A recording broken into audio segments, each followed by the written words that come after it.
Metal Jesus, and I am back with John Hancock. Hey, good seeing you again. Dude, I'm so excited you're here because we haven't covered the Genesis in way too long, and you're the perfect dude for it because you own every Genesis game. Sega. Sega! So you're here to give us some hidden gems, right? I am, and I'm really pleased to be on your channel again and talk about Sega. I get bugged all the time. When are you going to talk about Sega?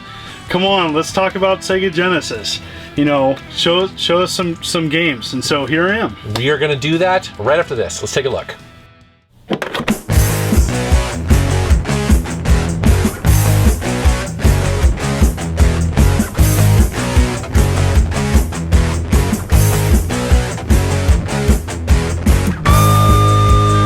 All right, dude, hit me. Let's see what you got here. All right, first game, Sub-Terrania. Dude, this cover's awesome. Yes, kind of reminds me of a Magic cover from Atari days. Oh, yeah.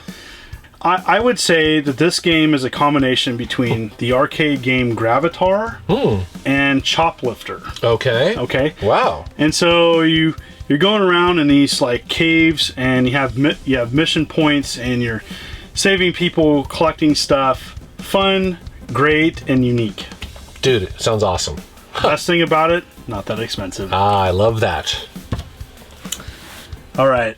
When people ask me what's a good Sega Genesis game I haven't heard of, Mazin Saga Mutant Fighter. That's okay.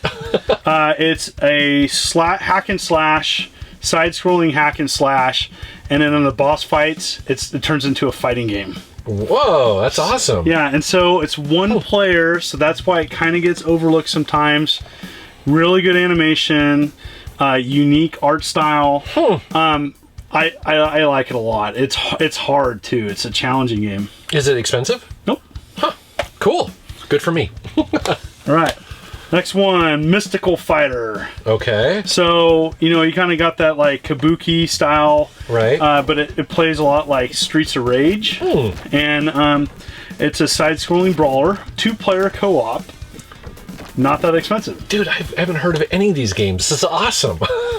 Wow, okay. Another one for my collection. Okay. This one, I have a love-hate relationship with. I love it, but I'm not that good at it. And it has a really weird control style. And essentially, it's a really weird shooter. Oh, okay. In which you are like an actual running person. That's why it's called Atomic Runner. Right. And it's got a really neat control style. Just give it some time to get used to the gameplay. It's a shooter. It's a shooter. Wow. It's got good graphics, though. Yeah, good graphics, weird, unique control style. I've never played anything like it. Now, it's different because it has Data East right here. Did they always do that, or is that just there's a couple other Sega games, at least one that I know of, Two Crue Dudes, I think, that does that with the art style. Wow. Yeah. Okay. All right. Keep hitting me. Oh, I know of this game. All right. I was so pleased that you picked Crüe Ball. That's right. Crüe Ball, there's other good pinball games on the Sega Genesis. Right. This one kind of gets overlooked. It does. And the irony is that Motley Crue was added late to this project. They were going to call it some other things. Oh. And at the 11th hour, they added this. And the other cool thing is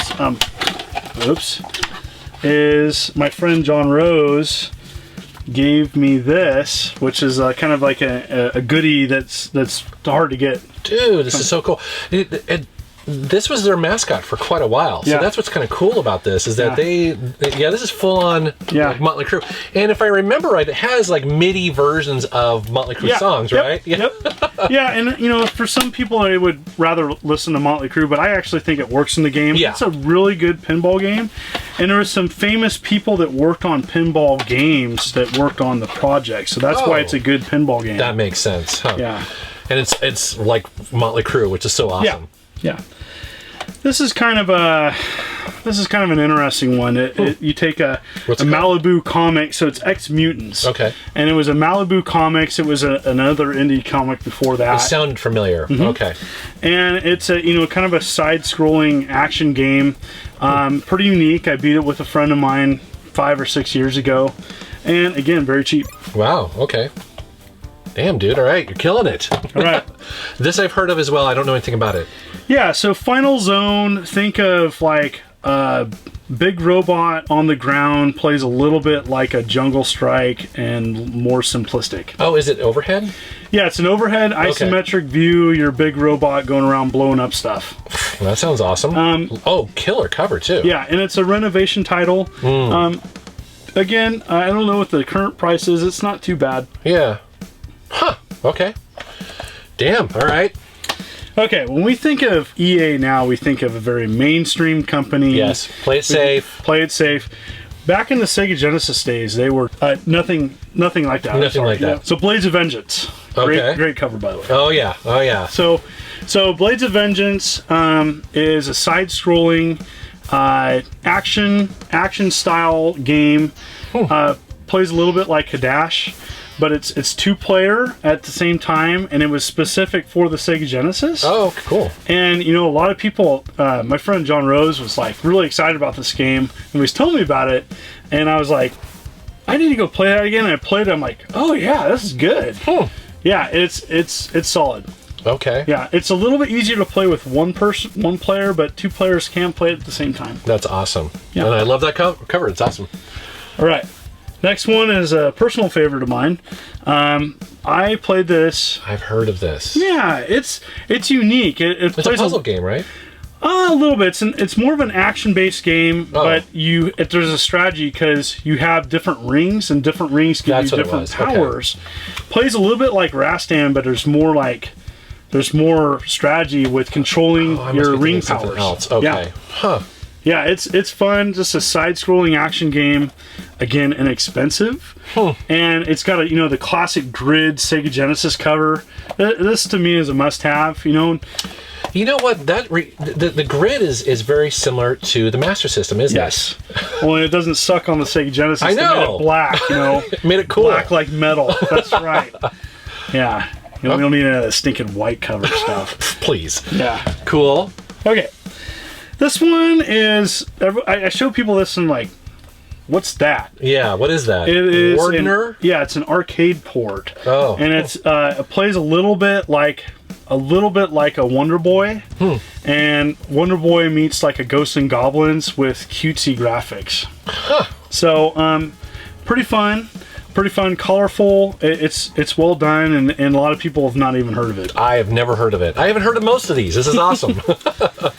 This one I have heard of, though. Yes. Phantom 2040, and this is on the list because it is still fairly inexpensive. Not a lot of people. It was from an animated cartoon series of the 90s. Right. When you see like Viacom, or you don't think of like amazing quality or anything. It's a well animated side-scrolling action game. Huh. Yeah. Dude, wow, we just blew through all these hidden gems here. So I'm kind of curious, how many games were released on the Genesis? Off the top of your head, come on, this is a test. Over 700. Over 700. So, and this is the first hidden gems video we've done, right? Yeah. So there are many, many more you could pick here. So we would love to know down in the comments, what would you like to see in videos 2 and 3? Because I have a feeling, since you own them all, we could keep going. Oh yeah, definitely. Well, awesome, dude. Well, thanks very much for doing a Hidden Gems video for my channel. Where can people find you on the interweb? It's John Hancock. I have my own YouTube channel. And yes, he does. Just search for me. And which on your channel, you maybe you haven't covered the Genesis yet, but you are going to. I'm going to be covering all of Sega. Oh man, that's going to be awesome. I can't wait. All right, guys, thank you very much for watching my channel. Thank you for subscribing, and take care. I love hanging out in John's game room of doom, and while I was there, we shot a bunch of other videos that are coming to my channel, including a Neo Geo buying guide. Dude, this is impressive how much stuff he's got. And we also did an N-Gage buying guide. Yes, John has every single N-Gage game, and I made him bust it out for that video, so you're gonna wanna be subscribed.